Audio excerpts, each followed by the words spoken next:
नमस्कार दोस्तों, मधुर कथाएं चैनल पर एक बार फिर से आपका हार्दिक अभिनंदन है। तो आज की मेरी कहानी का शीर्षक है माँ की सीख।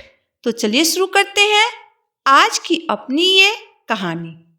मनोरमा जी दोपहर को अपने कमरे में लेटी हुई थी। उनके पति और बेटा दोनों ऑफिस गए हुए थे और उनकी बहू अपने मायके गई थी अपने पापा से मिलने, क्योंकि उसके पापा की तबीयत बहुत खराब थी। वह शाम तक आने वाली थी, इसलिए आज घर का सारा काम मनोरमा जी को ही करना पड़ा।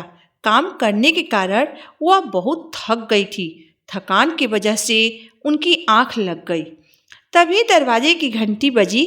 घंटी की आवाज़ सुनकर मनोरमा जी सोचने लगी, इस वक्त कौन हो सकता है? बहू तो शाम तक आने वाली है, तो फिर इस वक्त कौन आ गया? यही सोचते हुए मनोरमा जी बेड से उठी और जाकर जल्दी से दरवाज़ा खोली तो सामने उनकी बेटी रूपाली खड़ी थी। रूपाली को देखकर मनोरमा जी चौंक गई और बोली, अरे बेटा, इस वक्त तुम यहाँ पर? घर में सब कुछ ठीक तो है ना? तुमने अपने आने की कोई खबर भी नहीं दी। अगर बता दी होती तो तुम्हारे भैया या पापा जाकर तुम्हें ले आते। और तुम अकेले क्यों आई है? दामाद जी और बच्चे कहाँ हैं? तुम्हारे ससुराल में ऐसा क्या हो गया जो तुम्हें अचानक इस तरह अकेले आना पड़ा? माँ ने रूपाली के सामने सवालों की झड़ी लगा दी। माँ की बात सुनकर रूपाली बोली, माँ, क्या कोई अपने बेटे की स्वागत ऐसे करता है क्या? मैं तो आपको सरप्राइज देना चाहती थी।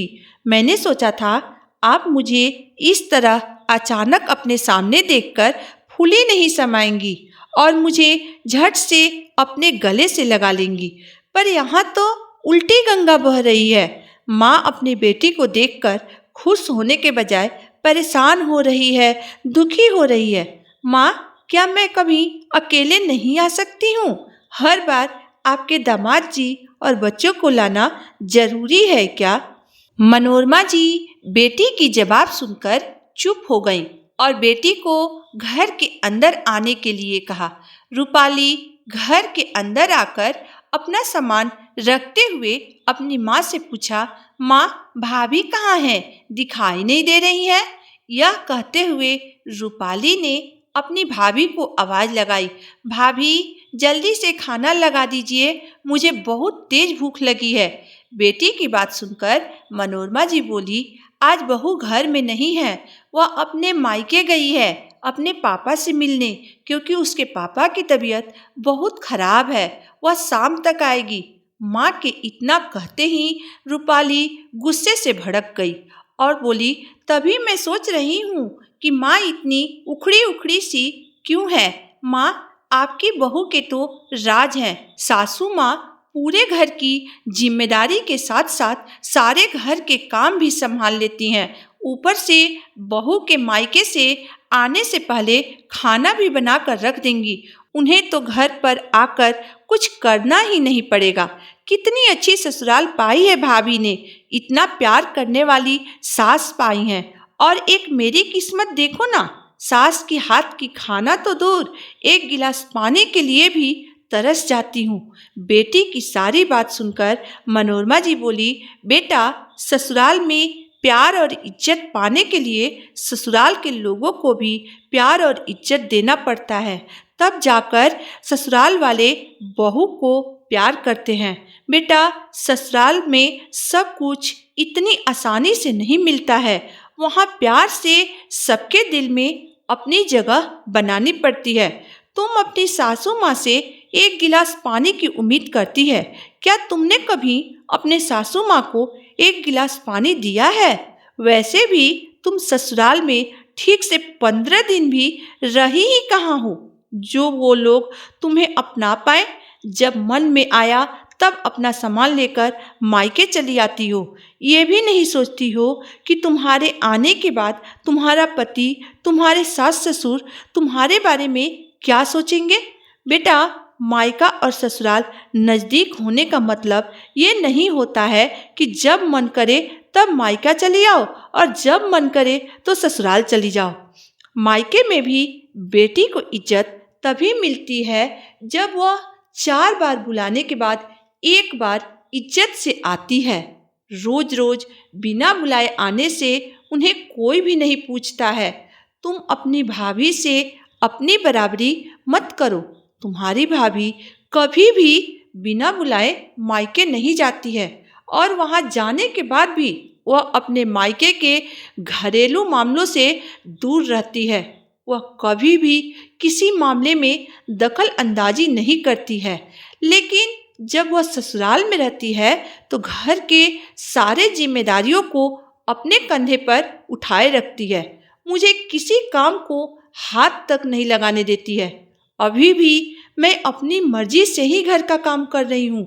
उसने मुझसे काम करने के लिए नहीं कहा है।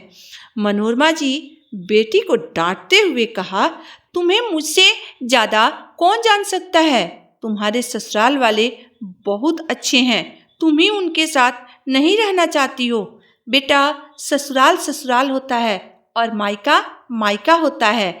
जब लड़की मायके में होती है तो बेटी बनकर रहती है, परंतु वही लड़की ससुराल जाकर बहू बन जाती है, जिसे बहू का हर फर्ज निभाना पड़ता है। मायके में हमारी मर्जी चल सकती है, लेकिन ससुराल में हमें सबका दिल जीतना पड़ता है। छोटे बड़े सबको प्यार और इज्जत देनी पड़ती है, तब जाकर सब लोग बहू को प्यार करते हैं। तुम तो कोई जिम्मेदारी निभाना ही नहीं चाहती हो, इसलिए मायके आकर बैठ जाती हो। जब तुम्हारा व्यवहार मुझे अच्छा नहीं लगता तो तुम्हारे ससुराल वालों को क्या अच्छा लगेगा? मेरी बहू तुम्हारी तरह रोज रोज ससुराल वालों से लड़ झगड़ कर मायके नहीं भागती है। वो तो हम लोगों के दिल में अपना जगह बना के रखी है, इसलिए तो वह मायके और ससुराल दोनों जगह इज्जत पाती है। माँ की बात सुनकर रूपाली को अपनी गलती का एहसास हुआ और वह तुरंत फिर से अपने ससुराल जाने को तैयार हो गई। तो दोस्तों, आज की मेरी कहानी यहीं तक थी।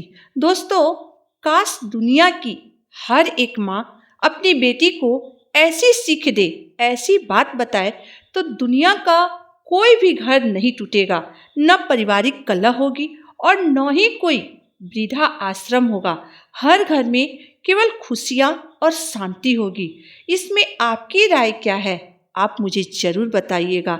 अगर आपको मेरी कहानी अंत तक पढ़ने और सुनने के बाद पसंद आई हो तो मेरे वीडियो को लाइक कर दीजिएगा, चैनल को सब्सक्राइब कर दीजिएगा। तो फिर मिलते हैं एक नई वीडियो, एक नई कहानी के साथ। तब तक के लिए धन्यवाद।